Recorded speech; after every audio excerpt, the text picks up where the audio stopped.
Won't you come and meet me at the movies? Won't you come and watch a flick with me? Famous scenes with drama queens and heroes acting out there on a silver screen. Come grab a seat, the popcorn is on me. Camera speed. Sound production, take one. Hi there, and welcome into a special edition of Meet Me in the Movies. This is Thomas Manning, and we are smack dab in the middle of award season, which means we have more opportunities for virtual press conferences. And in these press conferences, we have questions that are submitted ahead of time that the moderator then chooses and then delivers to the talent. And that's what we have working with here with a press conference for Wicked for Good with stars Cynthia Erivo and Ariana Grande. And I had a chance to ask a question of both of them. It was a variation of the same question, and I will pitch that over to them now. And thank you so much for watching and listening on Meet Me in the Movies as we are in a press conference here for Wicked for Good with Ariana Grande and Cynthia Erivo. I'm a public figure now. People expect me to fly. Be encouraging.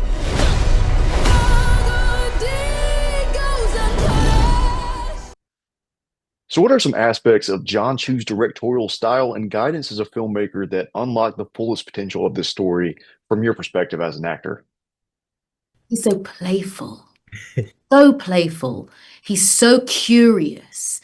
There is a want to get at the core of what each of the characters wants, and however we need to find it, we will find it. He sort of started to learn. I think everybody has their own language when it comes to making the art that they want to make or playing a character the way they want to play them. And he learned my language.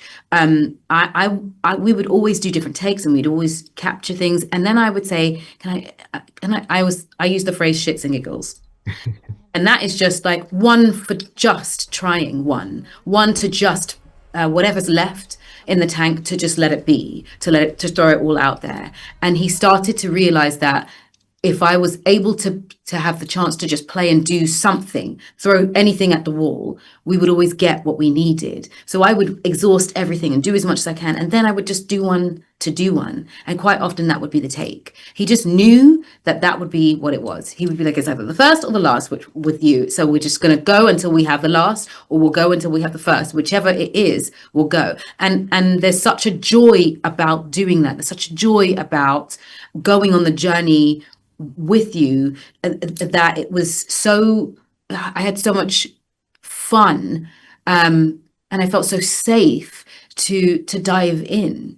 He's a very special human being, just a very special human being, and an incredible director, just because there's so much because he trusts you, and because he believes in you, you just don't want to let him down. And there is a part of me that so loved being on the set just because it was him directing. If I could stay an extra hour or two just doing something, I would stay, because I loved working with him. He just really got, and this sounds like such a cliche thing to say, and it sounds very blasé, but it's not. He really got me, and that's all anyone can ask for, really. Yeah. No one believed in you more than I did. Elphaba. They're coming for you. I've heard it said.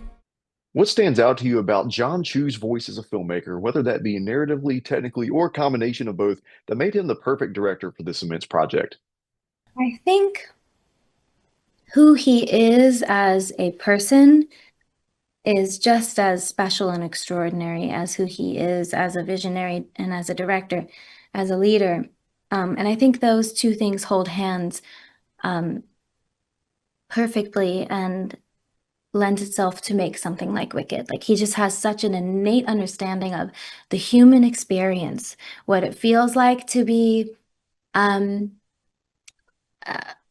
or made to feel like you don't belong, and also what it feels like to watch that happen from the inside or from the whatever.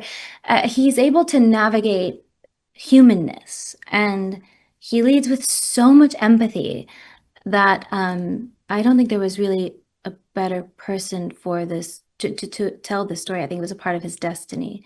But from a technical standpoint, one of the things that I love the most about him that also was really helpful when it came to making this particular movie was the balance between his meticulous preparation and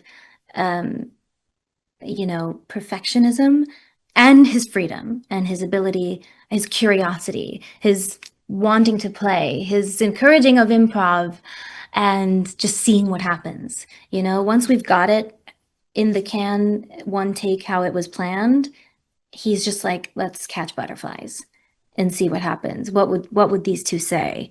And he trusts his actors. He loves his collaborators. Every person who works underneath him is cared for, respected, thought about. He's never impatient. He's able to balance everything with such ease and grace and respect that everyone felt safe to give everything they had at all times to this thing. And it makes me emotional to talk about. He's a really special person. Because I knew you. Think of what we could do together.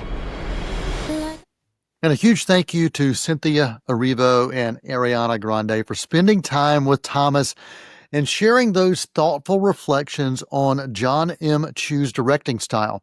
Hearing them talk about Jon, not just as a filmmaker, but as a collaborator and a leader, it really sets the tone for this special edition of Meet Me at the Movies. And as I listened back to the press conference and their answers, I found myself thinking about the emotional weight that both of these women brought to their roles. And not just about the honest preparation and the vulnerability, but also the imagination that went into wrapping Glinda and Elphaba into Wicked for Good. When you watch Wicked for Good, one of the first things that you're going to notice is how much Glinda changes. It's not just on the surface, but deep underneath that perfect bubble of charm and confidence. Ariana Grande didn't just step into Glinda. She lived in every corner of her emotional world.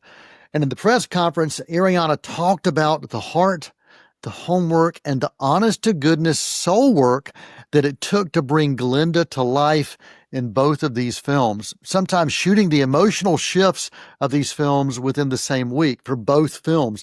So here's Ariana talking about how she mapped Glinda from childhood to heartbreak to truth long before the cameras even rolled. Like Monday, Tuesday, Wednesday of the week, we would be filming part one, and then Thursday, Friday, Saturday, we'd be filming part two. So it was simultaneous.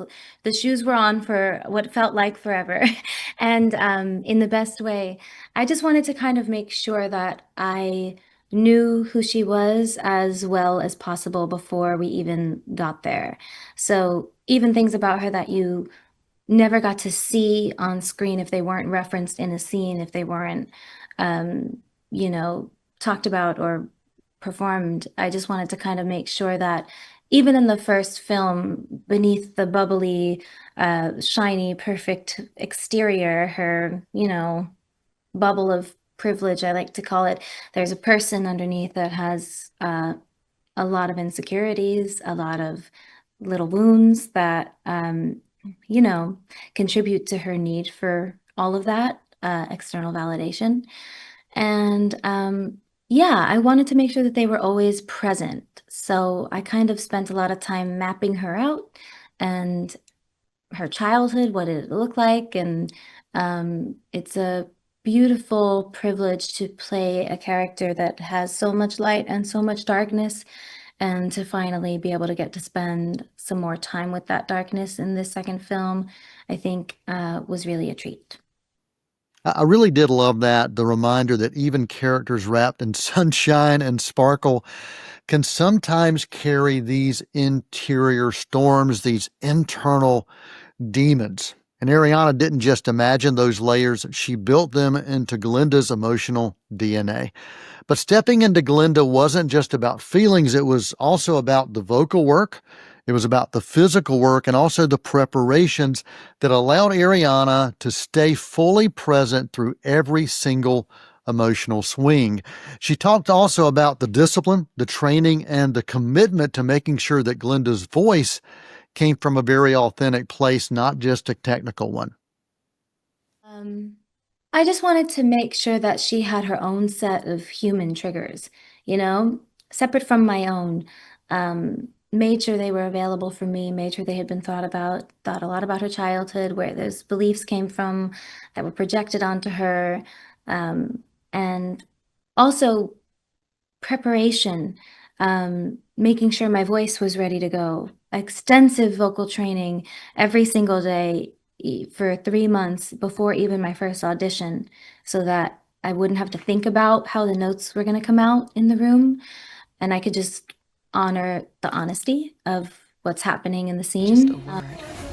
And what's remarkable is that all of that preparation allowed Ariana to handle some of the film's most emotionally demanding moments, including the song For Good. That's the emotional heartbeat of Wicked for Good.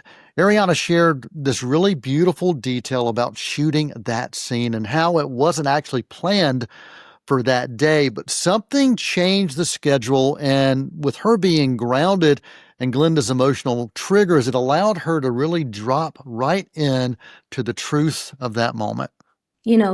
I liked the going back and forth, even on days when you had no idea what the next day was going to be. Like For Good was shot on a weather cover day. So we were supposed to be outside at Munchkinland doing something completely different. And we ended up shooting For Good, this emotional climax of the movie, on a random day.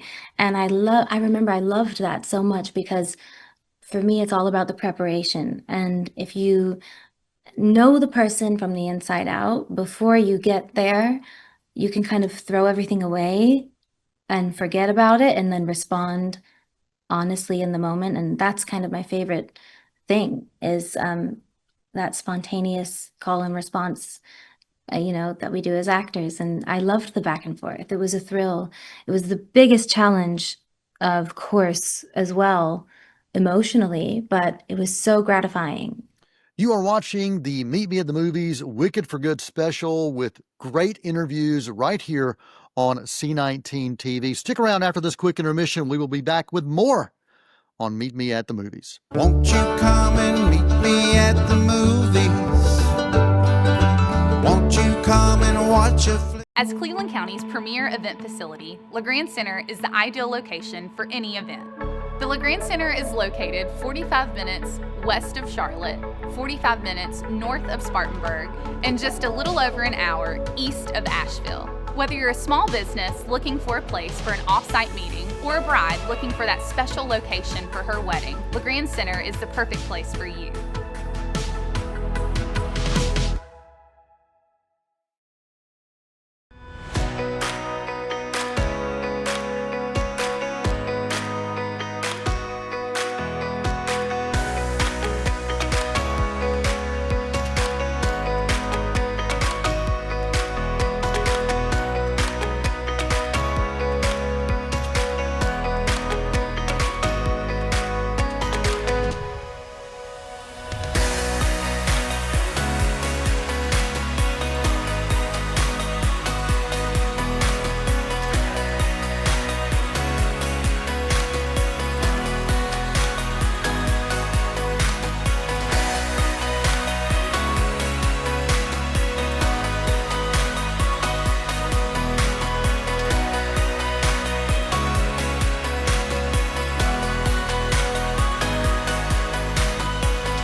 Washington Outreach Ministries is one of the largest emergency food pantry in Cleveland County. We feed about 15,000 people a month. We have bi-weekly distribution every other Friday, and we serve them with all type of product, not just food product, but all type of necessities. Anything that they need, we have here and we can supply it. Food is available every day, but we offer bi-weekly distribution so the mass of Cleveland County can come through and enjoy some of the food products that we have here. Won't you come and meet me at the movies? Won't you come and watch a flick? Hi there, Noel T. Manning II here. Welcome back to Meet Me at the Movies, the Wicked for Good special spotlight with interviews, insights, and much, much more. So let's get right back to some of the interviews on Meet Me at the Movies. No good deed goes unpunished. In Wicked for Good, if Ariana Grande gives us Glinda's internal glow and emotional unraveling, I believe that Cynthia Erivo gives us Elphaba's fire. Not just the power in her voice, but the vulnerability, the isolation, and the courage that shape one of the most iconic characters in modern music storytelling. Listening to Cynthia talk about stepping into Elphaba is like listening to someone who understands the weight of expectation and still finds a way, she still finds a way to reinvent that with raw humanity. She doesn't just play Elphaba, she feels her, and she invites us into the character as well. Now, here's Cynthia sharing how she approaches the emotional layering that makes Elphaba's journey so unforgettable. I think I knew that it would be a life-changing project from the beginning.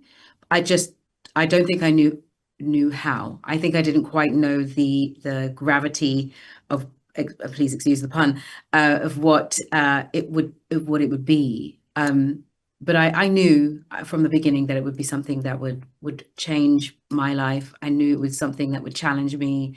I knew it was something that would change the way I see my art or increase the love I have for it. Yeah. And if you think about Cynthia's connection to the music, it is truly extraordinary. When she talked about crafting Elphaba's new song, building it from the ground up, you could hear it in Cynthia's voice, just how personal this work was for her. Why do I love this place? The music is sort of like my other language. And so whenever I get the chance to really dive in to music, I am in heaven. So to work on the new song in Wicked with Stephen Schwartz was, one, an honor to work with him, and two, just really, really fascinating to discover and mine it for the story that was true to Elphaba. Because it's one thing to sort of sing a new song, and it's another to be able to make it this version of the character's own. And that was just, it was lovely. And if you really want to understand what Cynthia brings to Elphaba, what really makes her performance special, I think it's this moment right here. She talks about revealing a version of a character that we've really never seen before, a softer, more fragile, and a more human Elphaba. And I was really proud of the vulnerability that we were able to achieve in For Good, because I think that there's a choice to back away from the hurt and pain that they both have to experience. There's a choice to sort of avoid it, but we ran headlong into it. And I'm really proud of that.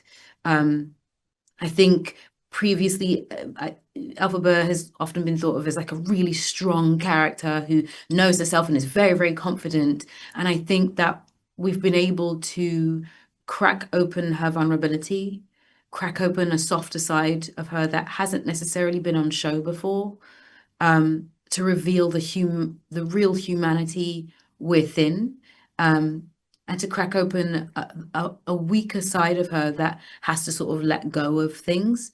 And that's something that I'm really proud of, that we've sort of humanized this character, made her really, three-dimensional, someone whose heart really beats, who has guttural instinct, who has heartbreak and loss and grief and hurt and pain and love and lust and all of those things and desire. And we've been able to sort of make that real. Cynthia also offered a beautiful reflection on one of the biggest themes of the film, the idea of what we call good and evil, what that means. And she says it's not always what the perspective of people think it is. As she unpacks this, she really helps us to understand the richness of how she sees the character of Elphaba. I've never seen Elphaba as an evil character, but I think what I I guess what was clarified for me is that perception is everything. What we see is good and what we see is evil can be warped and shifted depending on who we are looking at and through what lens we're looking through. So depending on how you feel about a certain type of person, depending on how you feel about the skin the person is living in, depending on how you feel a person sounds or looks, is the lens we look through. And that can shift perspective. And how we use the word good, is it really good, or is it a sort of an apparition of good? The difference between what good actually is and what good can be perceived to be, or what evil actually is and what evil can be perceived to be, and who we can actually lay the blame on and how easy it is to push it on someone else. That, I think, is what was sort of like demystified for me, that perception, it really is the thing that shifts the way we see good or evil. Yeah. Now, there's no way you can talk about the two films, Wicked and Wicked for Good, without exploring the role that music has in shaping the emotional truth of this story, how every lyric and every note becomes a doorway to who the characters are. And here is Cynthia talking about how that is a doorway to Elphaba. First, I look at lyrics. Lyrics for me are sort of they're like the jump off point. They're the touchstone. If you go back to the lyric and you know what it is you're talking about, what you're saying, what's the story you're trying to tell, then the melody will be informed. So you have your set melody, and whatever sort of shifts you decide to make, whatever lilt you decide to make, is informed by the story you're trying to tell. So we'll go back to I'm Not That Girl. Instead of jumping straight into the lyric, hands touch, eyes meet, sudden silence, sudden heat, easy. And it's beautiful melody, but the lyrics are hands touch, eyes meet, sudden silence, sudden heat. And when we were recording it, when we were doing it for film, Jon realized that it had come after a really intense moment of connection. And now was a moment of reflection. So there's loads of silence before she even says the first word. And in order to come into the song, it's sort of like the admission that this exists. So there's a trepidation. Hands touch, eyes meet, sudden silence, sudden heat. And now it's not so much about just saying the words, it's now about understanding what actually happened in this moment. Our hands touch, our eyes meet, there was silence, and then there was heat. And that for me is the process. It's like you start with the lyric, you take the melody, and you combine to find out what story we're actually telling. And when you're in situ, you can then decide how much detail to put in it, how much space, how much, whether you need to pause, whether there's aspirate. And when you say aspirate, it means like air in the song, the tone with which you sing it with. Or is it confident? No good deed goes unpunished, which is a forward force, which is a forward push, because the decision is already made, right? In the previous, decision hasn't been made. There's still doubt. So that's my process. I do it bit by bit. And then when you learn the whole story, when you can find the journey through it, then the push and pull starts to happen in it. Yeah.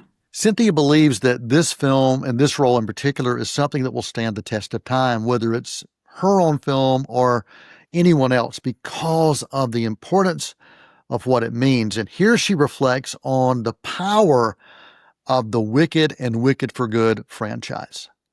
The way in which people have connected with these characters, and the way I've connected with the people who made this even possible in the first place.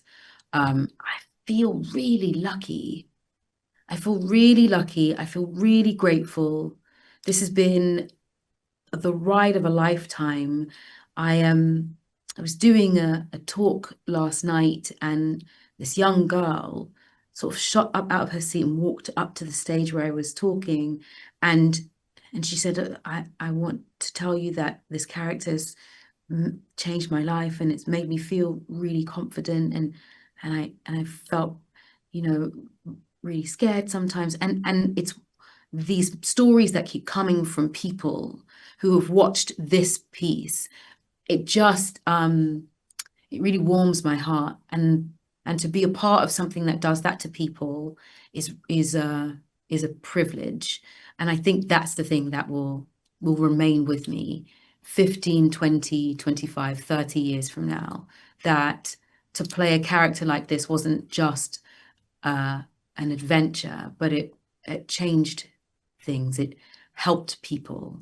That work like this can actually shift the way people feel and think about themselves and others. And that is that's really special.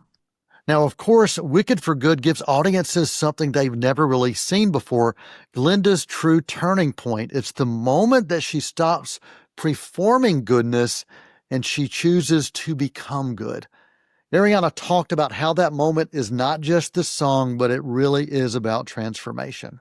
I mean, it was daunting and also so incredible, the privilege of a lifetime to originate a Stephen Schwartz song. But, you know, of course, there's a scary element. It's a new piece. So to be trusted with that was all of the right kinds of nerve-wracking, and also just such an honor. But what I love most about it is that it is such a narrative piece for her.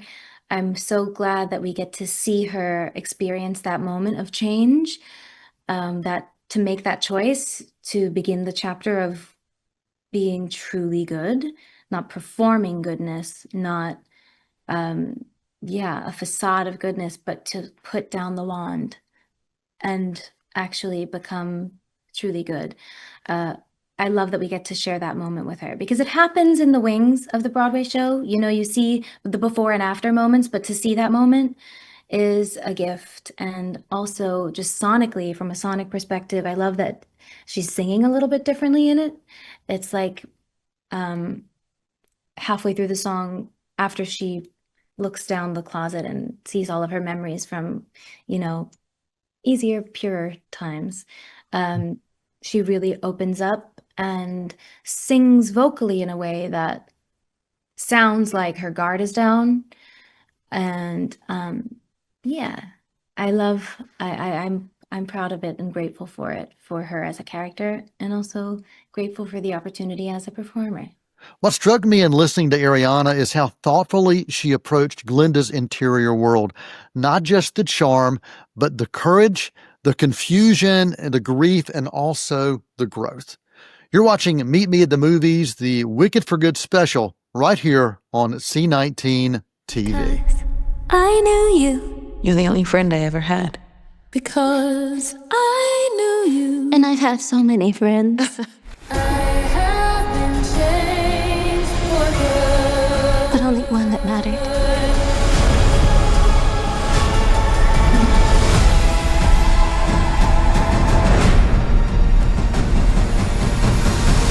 I'm off to see the wizard.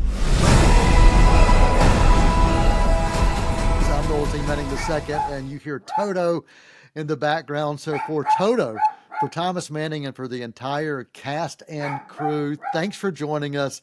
Check this film out in theaters this holiday season. And until next time, I'm Noel T. Manning II, and that is a wrap.